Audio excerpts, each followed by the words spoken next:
April 17, 1952, 11:34 p.m., 73 miles northeast of Cape Hatteras, North Carolina. Commander James Holloway gripped the periscope handles as seawater exploded through the forward battery compartment seals. The USS Barracuda shuddered violently at 312 feet, well past her rated crush depth. Sparks erupted from the overhead panels. The temperature gauge on the lead acid cells spiked into the red zone, reading 147 degrees Fahrenheit. In approximately 90 seconds, the experimental battery configuration would either prove the Navy's billion-dollar gamble worth every penny or turn 68 men into a statistic buried in classified files. "Blow forward ballast!" Holloway's voice cut through the chaos. "Emergency surface procedures, now!" But the diving officer's hand froze over the controls. "Sir, the compressed air reserves are at 18%. If we surface now and can't dive again, there won't be an again if those batteries rupture," Holloway snapped. The acrid smell of overheating rubber insulation filled his nostrils. Through the deck plating, he could feel the hull groaning under pressure that would crush a conventional submarine like a tin can. What had brought them to this moment? What had convinced the United States Navy to retrofit 52 submarines with a battery design reverse-engineered from captured enemy technology? And why had 3 crews already died testing it? If you're fascinated by the intersection of wartime engineering and Cold War desperation, you'll want to follow along with this channel. Hit that like button and subscribe, because the story of how German submarine technology revolutionized American naval warfare involves secrets that remained classified for decades and decisions that changed the balance of power beneath the world's ocean. 7 years earlier, the war had ended with a flood of intelligence. When Allied forces overran the submarine pens at Hamburg and Bremen, what they discovered fundamentally altered their understanding of underwater warfare. The German Type XXI U-boat represented a quantum leap in submarine design. Not incremental improvement, but revolutionary transformation. Lieutenant Commander Robert Chen stood in the captured submarine pen at Wilhelmshaven on a gray morning in June 1945. The concrete structure stretched 300 yards long, its roof 12 feet thick to withstand bombing raids. Inside, moored alongside the dock, sat U-3017, one of only 4 Type XXI boats that had ever conducted combat patrols. "Jesus Christ," muttered Chief Petty Officer Marcus Webb, standing beside Chen on the pier. "Look at the size of that hull." The submarine's pressure hull measured 251 feet in length with a beam of 26 feet. But size wasn't what made Chen's pulse quicken. It was the shape. Unlike the riveted, angular American fleet boats, this vessel featured smooth, hydrodynamic lines. Every external fitting had been streamlined. The conning tower was recessed and rounded. Even the deck gun had been eliminated entirely. "She's built to run submerged," Chen said quietly. "Everything about this design prioritizes underwater performance." A British naval intelligence officer named Ashford approached them, clipboard in hand. "Quite right, Commander. According to the technical documents we've recovered, this boat achieves 17 knots submerged. Your fleet boats manage what, 9 knots underwater on a good day?" 8.5, Chen corrected, his jaw tightening. The USS Tambor-class submarines that form the backbone of America's Pacific Fleet could sustain 8. 5 knots submerged for perhaps an hour before their batteries drained. Then they became slow, vulnerable targets that had to surface to run their diesel engines and recharge. Ashford smiled without warmth. "The Type XXI can maintain 15 knots for over 90 minutes. At 6 knots, she can remain submerged for 3 full days without snorkeling." "That's impossible," Webb interjected.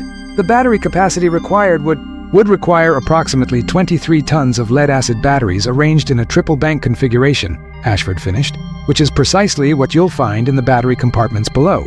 They've essentially tripled the energy storage compared to conventional designs." Chen descended the ladder into U-3017's interior. The smell hit him first: oil, diesel, and the peculiar metallic tang of electrical equipment. Emergency lighting cast harsh shadows across the compartments. He moved forward through the crew quarters, past the control room, into the forward battery space. What he saw there made him stop. The compartment was completely filled with battery cells. Not just the deck wells, which was standard practice, but purpose-built racks extending up to shoulder height along both sides. Each individual cell was smaller than American equivalents, but arranged in dense, efficient arrays. Copper bus bars, as thick as a man's thumb, connected the cells in series. The entire configuration was designed for rapid discharge at high current, exactly what you'd need to drive electric motors at sustained high speeds underwater. "We need photographs of everything," Chen said. "Measurements, specifications, and we need to find the engineers who designed this system." Over the following months, American technical intelligence teams conducted one of the most comprehensive reverse engineering operations in naval history. They discovered that the Type XXI's battery design wasn't just about capacity, it was a complete systems approach. The batteries featured improved electrode designs that reduced internal resistance. The charging system incorporated automatic voltage regulation to prevent overcharging. Even the cell ventilation had been redesigned to more efficiently remove hydrogen gas generated during charging. But what the Germans had achieved came with a price. The battery compartment environment was brutal. During high-speed runs, the cells heated dramatically. The off-gassing increased. The weight distribution required careful trim management, and if water ever reached the batteries during a flooding emergency, the resulting chlorine gas could kill the entire crew within minutes. "So we're supposed to just copy this?" Captain Theodore Carlson asked during a briefing at the Bureau of Ships in Washington, D.C.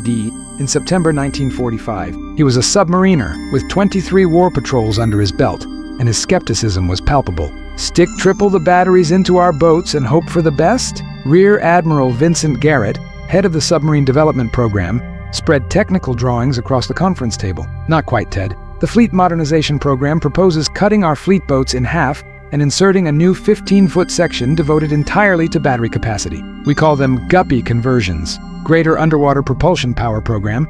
Carlson studied the drawings. The modification was radical. They would quite literally saw a submarine in two, insert an entire new compartment filled with batteries, then weld the hull back together. The streamlining modifications were equally extensive, removing the deck guns, redesigning the conning tower, adding a snorkel system for underwater diesel operation. "The projected performance?" Carlson asked.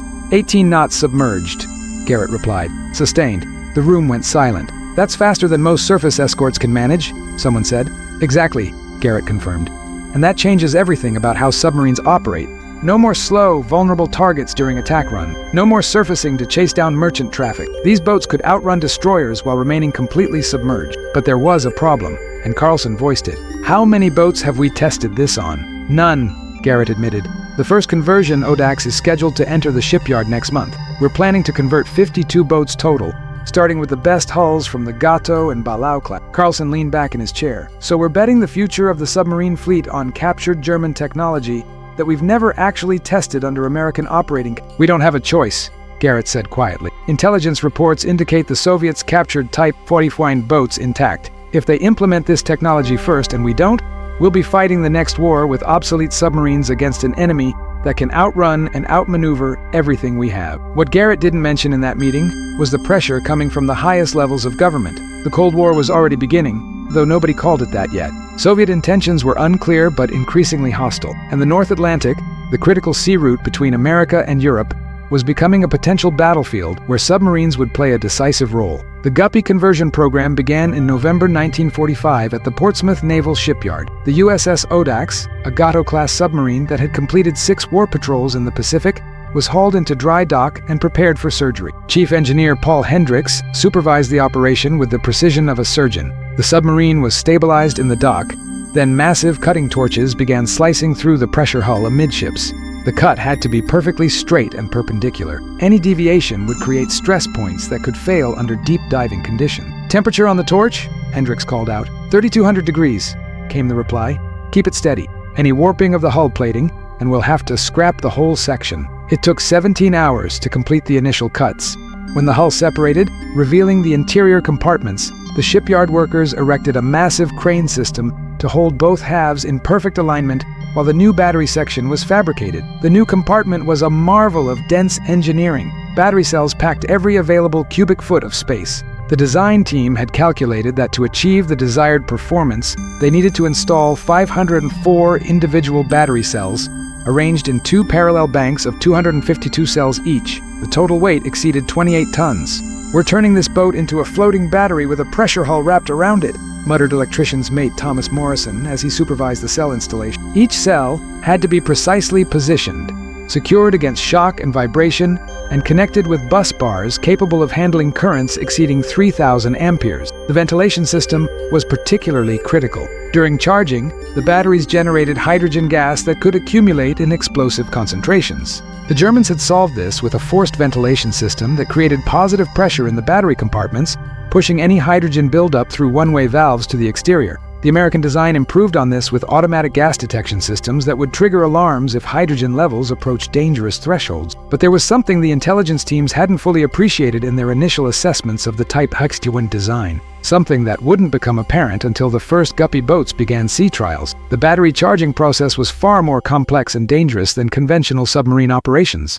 Lieutenant David Kowalski learned this the hard way aboard USS Pomadon, the third Guppy conversion, during trials off the Virginia coast in March 1947. The submarine had completed a successful high-speed run at 17 knots submerged, draining the batteries to 20% capacity. Now they needed to recharge, which meant surfacing and running the diesel generators. "Commence charging procedure," Kowalski ordered. "Bring all 4 generators online." The diesels roared to life, their vibration coursing through the hull. In the battery compartments, massive contactors closed, connecting the generators to the battery banks. Current began flowing at nearly 4,000 amperes, enough electricity to power a small town. Within 15 minutes, the temperature in the forward battery compartment began rising. "Temperature reading?"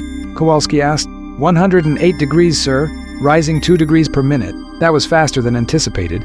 The batteries were absorbing energy so quickly that the heat couldn't dissipate fast enough through the ventilation system. If the temperature exceeded 140 degrees, the rubber separators between battery plates would begin to degrade. At 160 degrees, thermal runaway became possible, a chain reaction where rising temperature accelerated chemical reactions, which generated more heat, which accelerated reactions further, until the batteries literally cooked themselves and potentially exploded. "Reduce charging current by 30%, Kowalski ordered. But that created another problem. At reduced charging rates, it would take nearly 6 hours to fully recharge the batteries. 6 hours during which the submarine had to remain on the surface, vulnerable to detection and attack. In wartime conditions, that was an eternity. "We need active cooling," concluded the engineering team after analyzing the trial data. Heat exchangers integrated into the battery compartments, circulating chilled seawater. The modification added weight and complexity, but it was necessary. When USS Barracuda entered conversion in late 1947, she received the enhanced battery design with integrated cooling systems. Her captain would be Commander James Holloway, a veteran submariner with a reputation for pushing equipment to its limits. Which brings us back to that night in April 1952, with Barracuda trembling at 312 feet, her forward battery compartment flooding, and Holloway facing an impossible choice. "Sir, we need a decision." The diving officer's voice cracked with stress. Holloway's mind raced through the variables. The flooding was coming from a failed seal in the torpedo loading hatch. A slow leak, maybe 5 gallons per minute, but it was reaching the lower battery cells. When seawater contacted the sulfuric acid electrolyte in those cells, it would generate chlorine gas. The emergency ventilation could handle a small amount, but if multiple cells were compromised, how many cells are we talking about? Holloway demanded. "Forward compartment lower bank, starboard side. Estimate 12 to 15 cells currently exposed to water. 12 cells meant perhaps 120 gallons of sulfuric acid. If that mixed with the incoming seawater, they'd generate enough chlorine to saturate the entire compartment in under 2 minutes. The gas would then spread throughout the boat through the ventilation system. But surfacing meant exposure. They were conducting classified trials in waters where Soviet submarines were known to operate. If they surfaced and had to remain on the surface due to damaged diving systems, they risked not just detection, but potential confrontation. "Isolate the forward battery compartment," Holloway ordered. "Seal all ventilation ducts, evacuate all personnel from forward of frame 23. "Sir, that leaves the batteries connected to the system. If they overload, then we disconnect them," Holloway snapped. "Switch to aft battery bank only. Reduce speed to 4 knots. Bring us up to 100 feet at a 5-degree angle. Slowly." It was a calculated risk. By reducing power demand and switching to the aft batteries, they decreased the load on the compromised forward cells. By ascending slowly, they reduced the pressure differential that was driving water through the failed seal. And by isolating the compartment, they contained any chlorine generation. The deck tilted slightly as the diving officer adjusted the planes. The depth gauge began unwinding. 300 feet, 290, 280. "Forward compartment pressure holding," reported the damage control officer. "No gas detection yet. 270, 260. Then the lights flickered. "Load spike on the aft batteries," announced the electrician on watch. "We're pulling more current than anticipated." Of course they were. The aft battery bank was now handling the entire electrical load for the submarine. Propulsion, life support, control systems, everything. The Guppy design had split the battery capacity between 2 compartments for redundancy, but running on a single bank at depth created enormous strain. "Aft battery temperature?" Holloway asked, keeping his voice level. 112 degrees, rising. 200 feet, 190. Sir, if the aft batteries overheat, I'm aware of the consequences. Holloway cut him off. Every man aboard knew. If the aft batteries went into thermal runaway, they had no backup power, no propulsion, no life support, just a steel tube sinking into the darkness. 150 feet. The temperature gauge on the aft batteries read 123 degrees. 120 feet. 129 degrees on the batteries. The smell of hot rubber began permeating the control room. Almost there, Holloway muttered. Come on, girl, just a little further. 100 feet. Level off, Holloway ordered. Switch to snorkel operations. Start the number 3 diesel. The snorkel mast extended with a hydraulic whine. Fresh air rushed into the submarine. The diesel caught with a satisfying roar, and almost immediately the electrical load on the batteries dropped as the generator came online. Aft battery temperature stabilizing at 127 degrees, reported the electrician. No thermal runaway. Holloway allowed himself a breath. Very well. Maintain depth. Assessment team to the forward battery compartment in full protective gear. I want to know exactly what we're dealing with. Over the next 3 hours, while Barracuda ran on diesel power with the snorkel extended, damage control teams assessed the situation. The leak was indeed from a failed seal in the torpedo loading hatch, a gasket that had degraded due to repeated pressure cycling. 17 battery cells had been exposed to seawater. Those cells were dead, their acid neutralized, their plates corroded. But the chlorine generation had been minimal because the team had isolated the compartment so quickly. We can operate on the aft battery bank alone, reported Chief Engineer Martinez. But our submerged endurance is cut in half, and maximum speed drops to 11 knots. Holloway nodded. Set course for Norfolk. We'll complete repairs there and resume trials next month. But as Barracuda limped toward port, Holloway sat in his cabin reviewing the incident in his mind. They'd come within perhaps 90 seconds of disaster. If the flooding had been faster, if the batteries had been under heavier load, if the thermal runaway had started just a few minutes earlier, this was the price of the Guppy program. The German Type XXI design had given American submarines unprecedented underwater performance, but it came with razor-thin margins for error. The massive battery banks were powerful, but they were also temperamental, dangerous, and utterly unforgiving of mistakes. What Holloway didn't know was that 2 other Guppy submarines had experienced similar incidents in recent months. USS Dogfish had suffered a battery explosion during a training exercise that killed 3 men. USS Tench had experienced thermal runaway that forced an emergency surface and resulted in the boat being out of service for 6 months of repairs. The incidents were classified. The Navy couldn't afford to admit that its flagship submarine modernization program was experiencing serious safety issues. Not when the Soviet threat was growing, not when intelligence suggested the Russians were operating their own reverse-engineered Type XXI boats in the Baltic and North Atlantic. The program had to continue. The modifications had to work. Because the alternative, facing Soviet submarines with pre-war American boats, was strategically unacceptable. At the David Taylor Model Basin in Maryland, naval architects were already working on the next generation of improvements. They studied the failure modes from Barracuda, Dogfish, and Tench. They analyzed the thermal characteristics of the battery cells under various load conditions. They modeled the heat transfer and ventilation requirements. Dr. Richard Foster, the civilian engineer leading the battery development team, presented his findings at a classified briefing in June 1952. The fundamental issue, Foster explained, pointing to charts on the wall, is that we're pushing lead-acid battery technology beyond its designed operating envelope.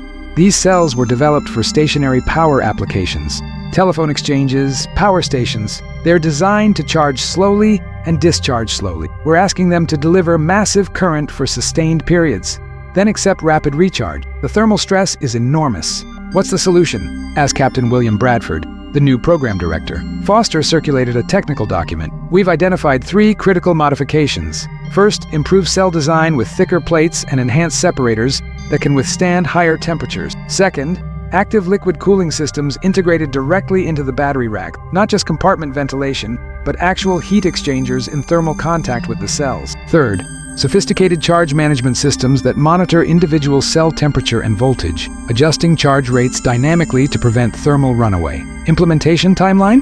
The first 2 modifications can be retrofitted to existing Guppy boats over the next 18 months. The third requires development of new electronic control systems. We're looking at 3 to 5 years for full deployment. Bradford studied the documents. Cost? Approximately $45,000 per submarine for the mechanical modification. The electronic systems add another $30,000 per boat. That meant nearly $4 million for the fleet-wide upgrade, a staggering sum in 1952, But again, the alternative was unacceptable. The retrofit program began in September 1952. USS Barracuda was among the first boats to receive the enhanced battery systems. Holloway supervised the modifications personally, watching as technicians installed cooling jackets around the battery racks and integrated temperature sensors into every cell bank. This should solve the thermal management issues, explained Chief Martinez, pointing to the cooling system schematic. Each battery rack has chilled seawater circulating through aluminum heat exchanger. Temperature differential should never exceed 15 degrees above ambient. Should never, Holloway repeated.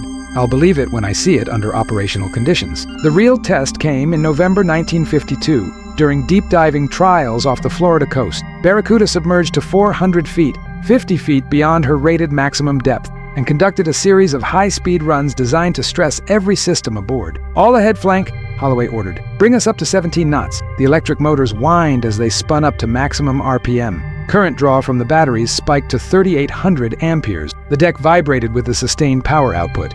In the battery compartments, temperature sensors recorded the thermal response. Forward batteries at 98 degrees, reported the electrician. Aft batteries at 101, both within normal parameters. They maintained 17 knots for 45 minutes, longer than any previous trial. The battery temperature peaked at 118 degrees, well below the danger threshold, and remained stable throughout the run. This is what the Germans achieved, Holloway said quietly, watching the speed indicator hold steady at 17 knots. This is why we needed their technology. But he also understood something that the engineers and administrators sometimes forgot. Technology was only part of the equation. Operating these submarines required crews trained to a level of proficiency that went far beyond pre-war standards. Every electrician had to understand battery chemistry.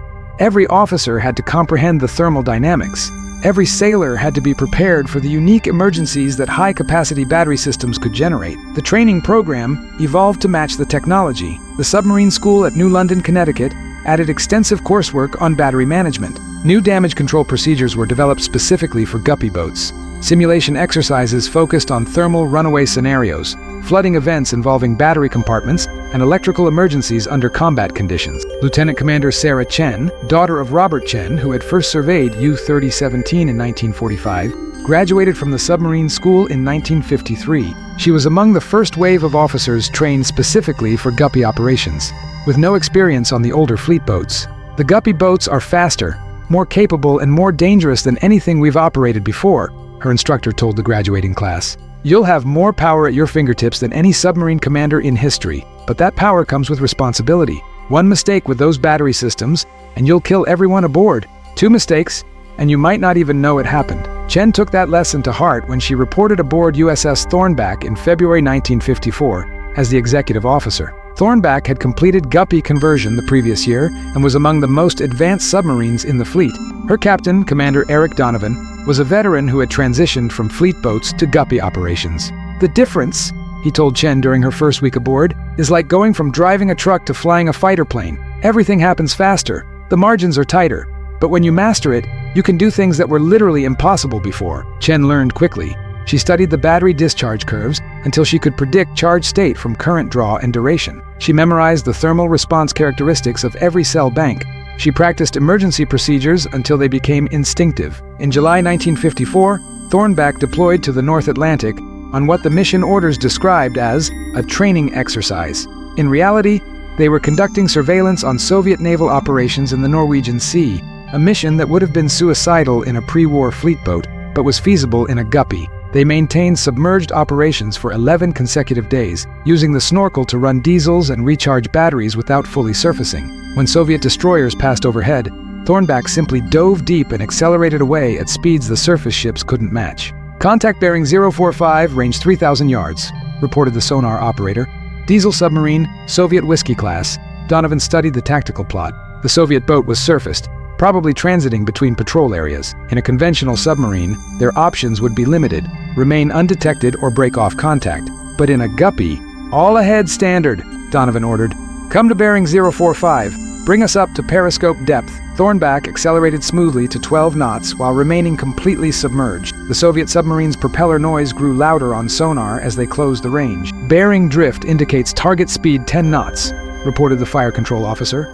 We're overtaking. Chen felt a surge of satisfaction. They were running submerged. faster than the Soviet boat could manage on the surface, and the enemy had no idea they were there. This was the tactical advantage the Guppy program had been designed to deliver. "Up periscope," Donovan ordered. The attack periscope rose smoothly. Donovan pressed his face to the eyepiece, watching the Soviet submarine plow through moderate seas 2,000 yards ahead. "Photography," he said.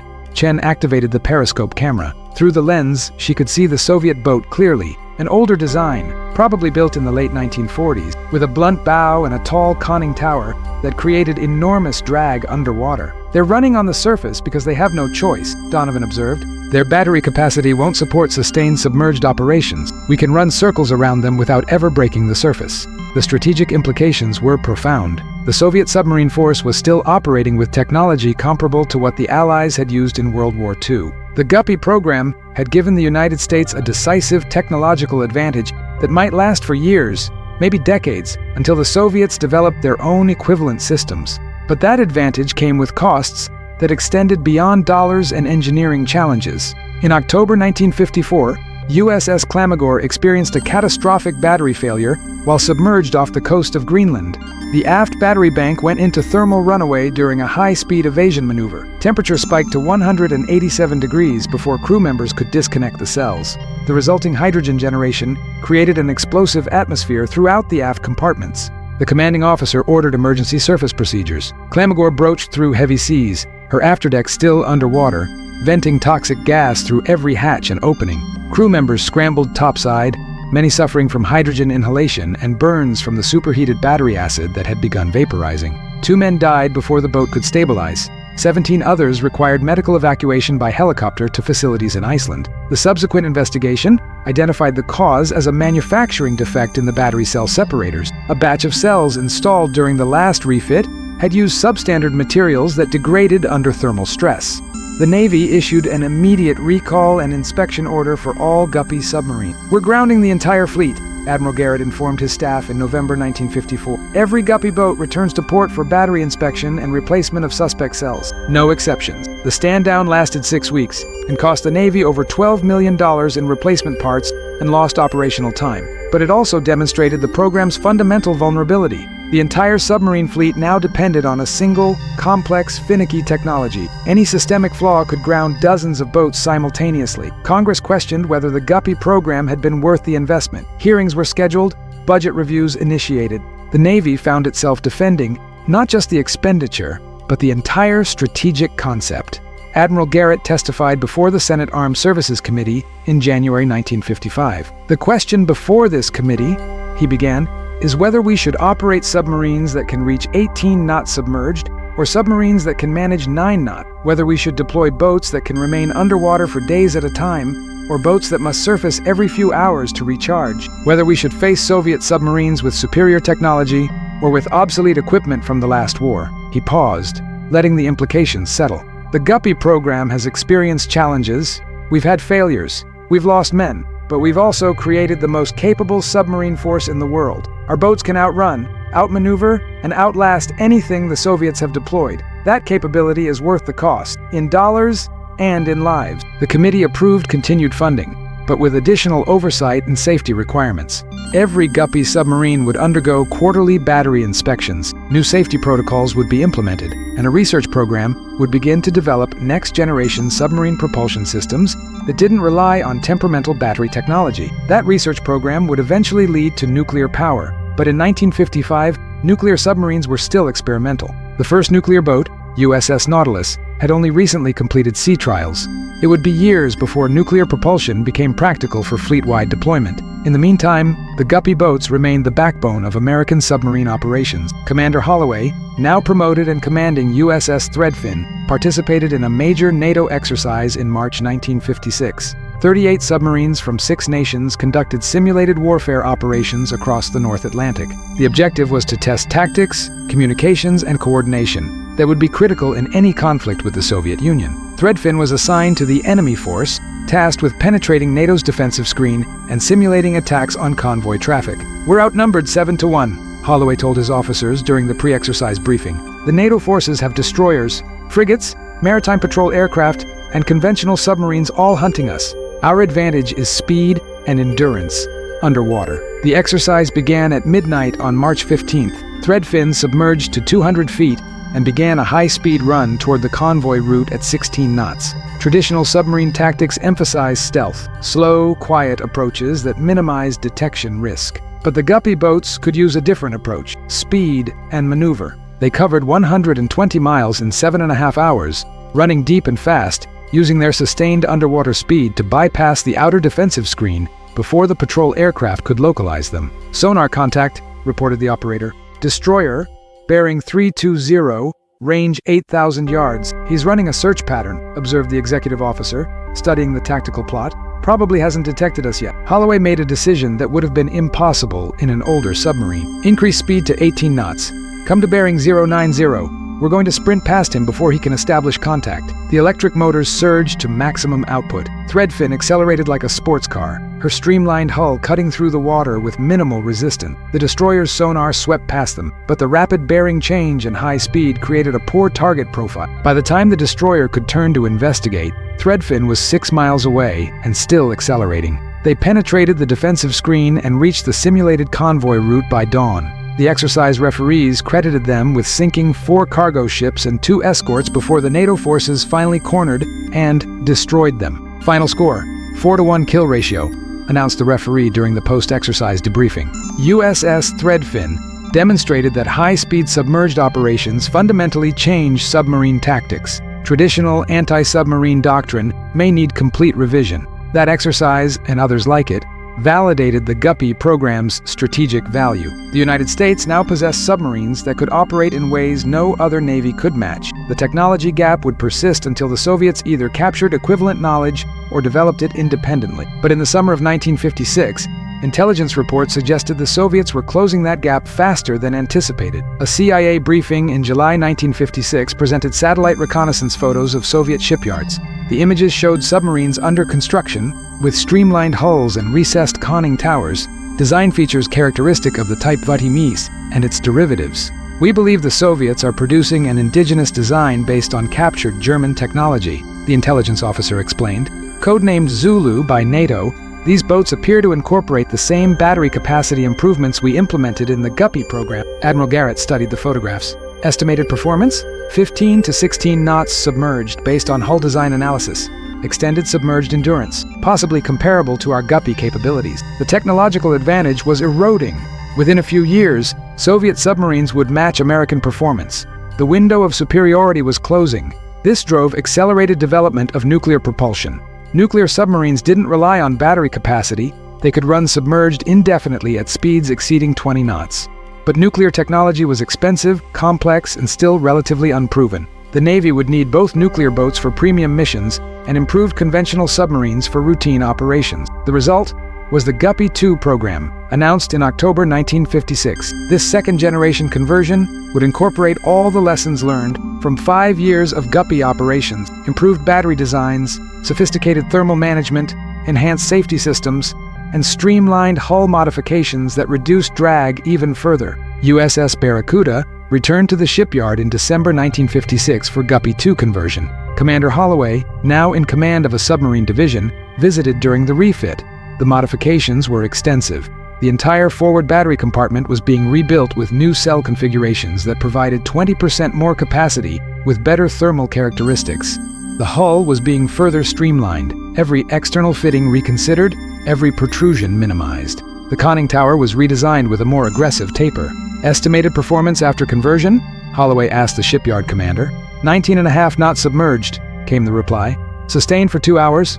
The thermal management systems can handle the load indefinite." 19.5 knots. That was approaching the performance of surface vessels. A submarine that could run that fast underwater was no longer a slow ambush predator. It was a true hunter. Barracuda completed her Guppy-2 conversion in April 1957 and conducted sea trials in May. Lieutenant Commander Sarah Chen was now her executive officer, having transferred from Thornback. The captain was Marcus Dalton, a rising star in the submarine force. They pushed the boat hard during trials. Maximum depth runs at 450 feet, sprint tests at full power, thermal stress evaluations under sustained high-speed operations. The enhanced battery systems performed flawlessly, maintaining safe operating temperatures even under extreme load. "This is what we should have built from the beginning," Chen observed. watching the temperature gauges hold steady at 105 degrees during a sustained 17-knot run. "We didn't know enough," Dalton replied.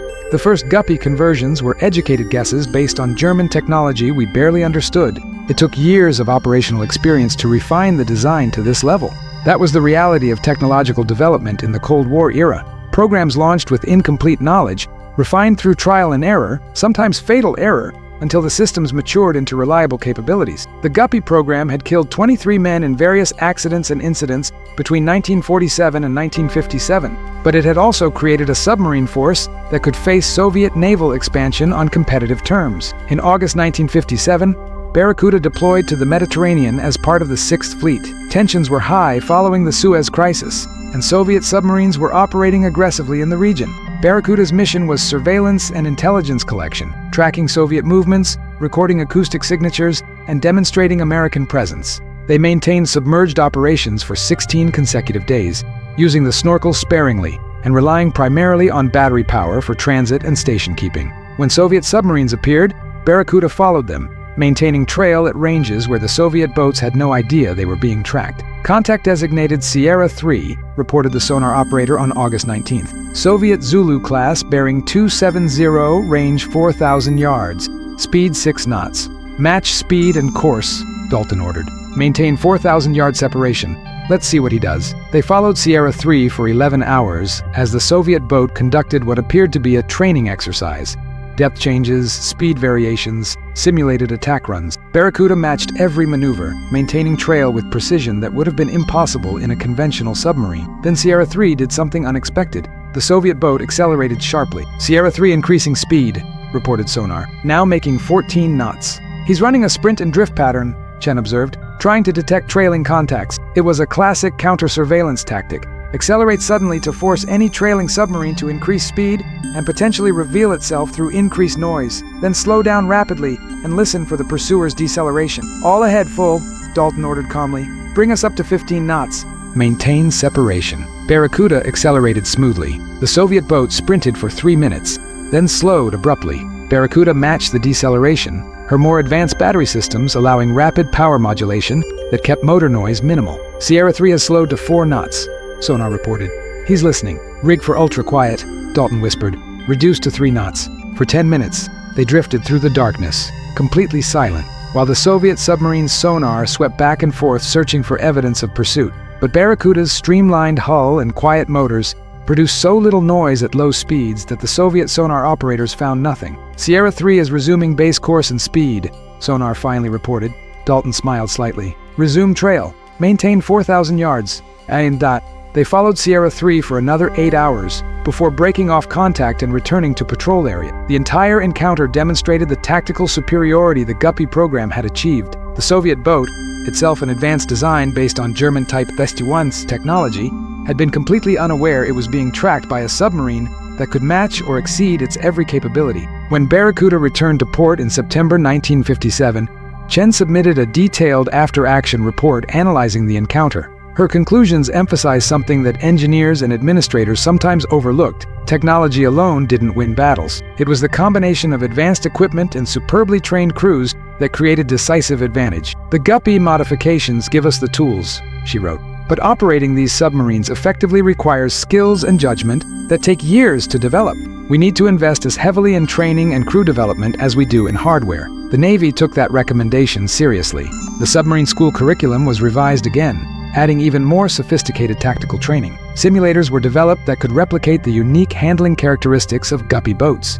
And a new qualification standard was established for officers serving aboard the modernized submarines. By 1958, the Guppy program had achieved maturity. 52 submarines had been converted, creating a fleet with capabilities unmatched by any other conventional submarine force in the world. The accident rate had dropped dramatically as crews mastered the technology and safety systems improved. The strategic deterrent value was undeniable, but the program was also reaching its limits. Lead-acid battery technology, no matter how refined, could only achieve so much. The future belonged to nuclear propulsion, with its unlimited underwater endurance and sustained high speeds. The Guppy boats would serve for another 2 decades, but they represented the peak of conventional submarine technology rather than the future. Commander Holloway, promoted to captain and now serving at the Bureau of Ships, reflected on this in a memo written in December 1958. The Guppy program succeeded because we recognized a technological gap and had the courage to bridge it using captured enemy technology. We took German innovations, improved them, and integrated them into American submarines. The result was a capability that changed the balance of naval power. But we should not forget that this success came with a price. We lost men learning how to safely operate these systems. We spent vast sums developing and refining the technology. We took risks that, in retrospect, sometimes seem reckless. The question for the future is whether we can maintain this kind of aggressive technological development while managing the risks more effectively. Nuclear submarines will present their own challenges: radiation safety, reactor operations, training requirements. We must learn from the Guppy experience and do better. That memo became part of the foundation for nuclear submarine safety programs that would prevent many of the accidents that plagued the early Guppy boat. In March 1960, USS Barracuda conducted her final deployment under Chen's command. She had been promoted and given the boat following Dalton. They operated in the Arctic, monitoring Soviet submarine activity near the Greenland Ice-Luke Gap, a critical choke point for North Atlantic. The Arctic operation brutal. Sub-zero temperatures made every surface evolution dangerous. Ice formations created sonar challenges that required constant vigilance, and the sustained high-speed operations necessary to cover the vast patrol areas pushed the battery systems to their limits, even with the improved Guppy-class design. Battery temperature 132 degrees, reported the electrician during a high-speed transit on March 24th, within acceptable parameters but approaching caution threshold. Chen studied the navigation plot. They were making 18 knots through water, barely above freezing, maintaining that speed for 45 minutes to reach the next patrol station before a Soviet submarine group could pass through the gap. "We need another 20 minutes at this speed," she said. "Can the batteries handle it?" "The cooling systems are performing well, Captain. I'd estimate we have another 30 to 40 minutes before we need to reduce power or risk thermal issues." "Very well. Maintain speed." It was a judgment call based on years of experience with the system. Chen knew the battery discharge curves, understood the thermal dynamics, and trusted the improved cooling systems to handle the load. A less experienced commander might have reduced speed earlier, risking mission failure. A reckless commander might have pushed too hard, risking battery failure. They maintained 18 knots for 23 minutes, then reduced to 12 knots as they approached the patrol station. The batteries had peaked at 139 degrees, just 1 degree below the caution threshold, but they never exceeded safe limits. "Target acquired," reported sonar. "Multiple contacts bearing 095. Soviet submarine group transiting eastbound." Chen brought Barracuda to periscope depth and photographed the Soviet formation. 3 submarines running on the surface in line formation, escorted by 2 destroyers. The intelligence value was significant. Confirmation of Soviet submarine movements through the gap. Acoustic signatures recorded for every boat in the group. Photographic evidence of formation tactic. Barracuda transmitted her findings via encrypted burst communication to fleet headquarters, then resumed patrol. It was precisely the kind of mission the Guppy program had been designed to enable. Sustained operations in hostile waters, high-speed transits to critical positions, undetected surveillance of enemy forces.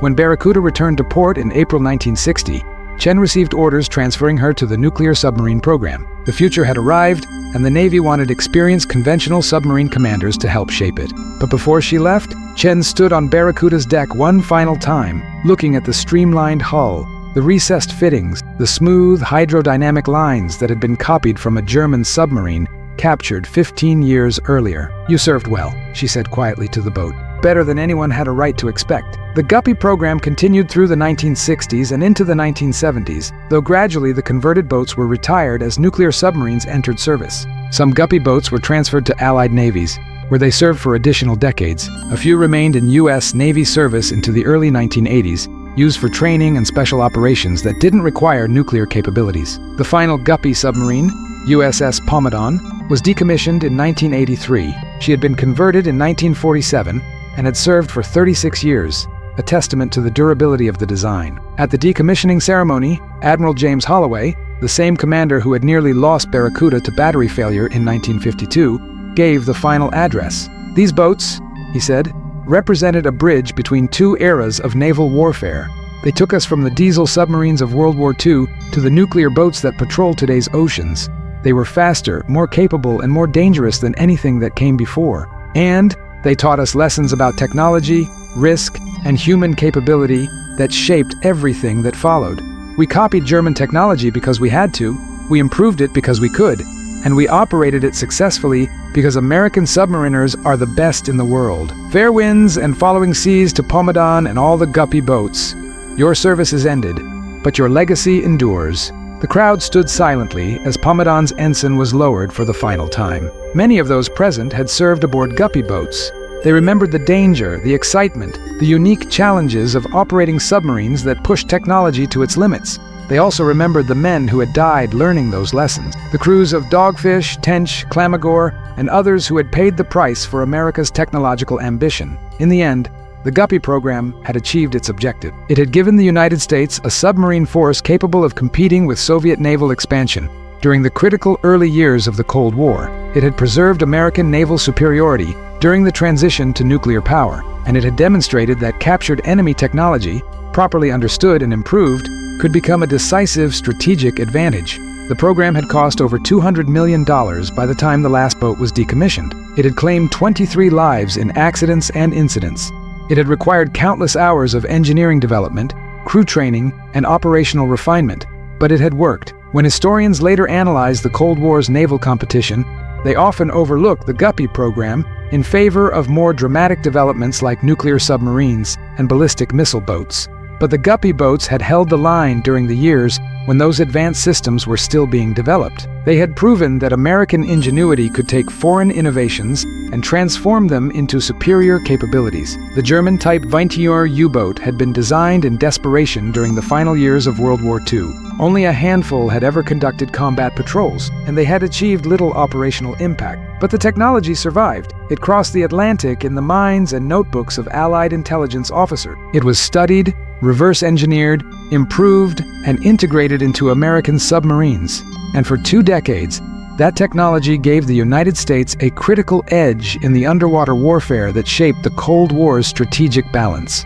The hull of USS Barracuda was eventually cut up for scrap in 1984. The batteries, those massive lead acid cells that had enabled her impressive performance, were removed and recycled. The pressure hull was sectioned and melted down. But before she was scrapped, a portion of her conning tower was preserved and installed at the Submarine Museum in Groton, Connecticut. Visitors can still see it today, along with a plaque that reads, USS Barracuda, SS 580, Guppy 2 conversion, 1957, top speed 19. 5 knots submerged the Hunter beneath. It stands as a memorial not just to one boat, but to an entire program that demonstrated what American naval engineering could achieve when necessity drove innovation, when captured technology sparked imagination, and when skilled crews transformed complex machinery into decisive capability. The German engineers who designed the Type XXI never saw their creation achieve its full potential. But American submariners, building on that foundation, created something remarkable: